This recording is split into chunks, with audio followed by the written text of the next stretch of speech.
to fall to the floor. Hello, welcome back to another pen talk. As we enjoy pens and we enjoy inks, we also enjoy journals. Places that we can record our thoughts, our ideas, put ink to paper. So I've always been interested in leather-bound journals. So I saw these two on Amazon at a good price. We'll show you those two options. So what we'll do is we'll look first at the somewhat more traditional one by a company called Royal Ink. They were very nice. They communicated with me very much during the purchase process and after the purchase process to be certain that I was happy. Nice embossing on the edge here of the Notepad. As you can see, it's bound in by some elastic cords. Nice clip to open it up. You know, it's a soft leather. Feels good to the hand. And in here are two notepads to record your thoughts on.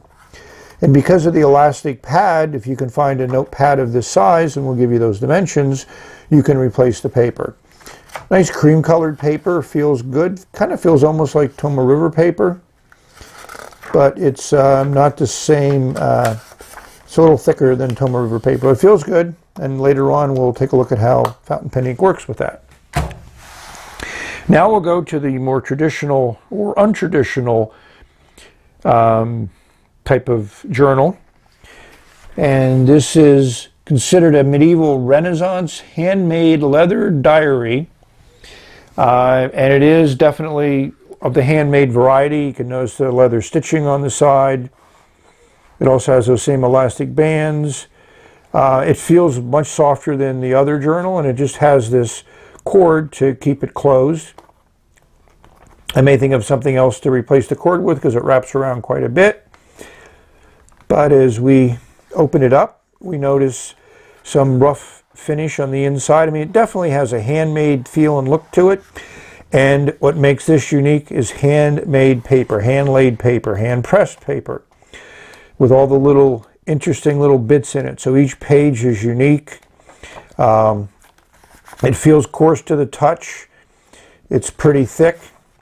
I would say it's, 150 grams per meter. It's about twice as thick as a 90 gram that I'm used to. So this is definitely unique, and certainly if you're interested in a type of journal like this, it might be worth considering. So next we'll take a look at how ink works on these two types of papers. So I thought we'd start with the handmade paper first, and we're going to use this Bexley Prometheus, a nice broad, I would say not super wet, but fairly wet nib.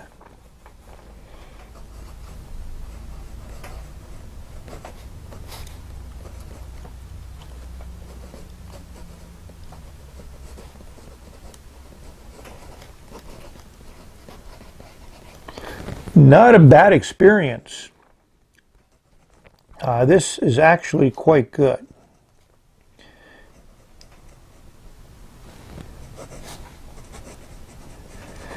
I mean, the pen glides across it. There's no feathering, which I expected to get with the grain in the paper. So that's not something I expected.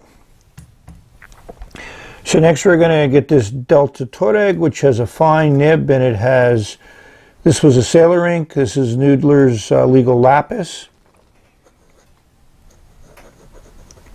Not a nice of experience.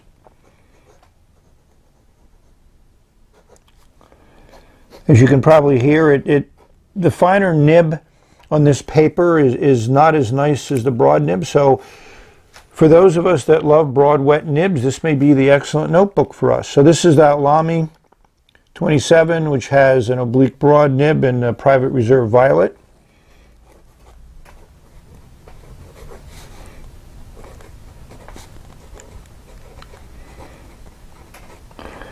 And again, you can see how the ink just really gets absorbed into the paper. I'm very much impressed. And Just so we need a few different color variations. This is the Nemosine with a 0.6, and this has KWZ green number 7. And again, this nib does not work as well. It got caught in the paper there. So this Bexley with the broad nib on it, that is just very nice, worked excellent on it. Fine nibs do not. The Lommy worked pretty well, and KWZ is also not a good combo. Due to the wonders of technology, when I did this writing sample on this other journal, I didn't have the camera turned on.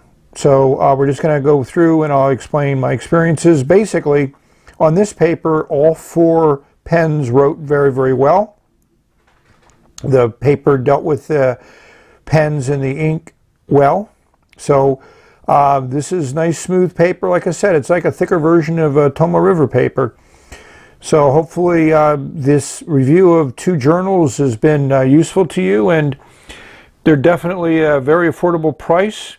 So if you're interested, give them a try. I'd like to hear your comments and see if you feel the same way I do about them. So that's it for now. May you have many great writing experiences. May you record them for posterity in whatever method or means that you like. Have a good day. Bye.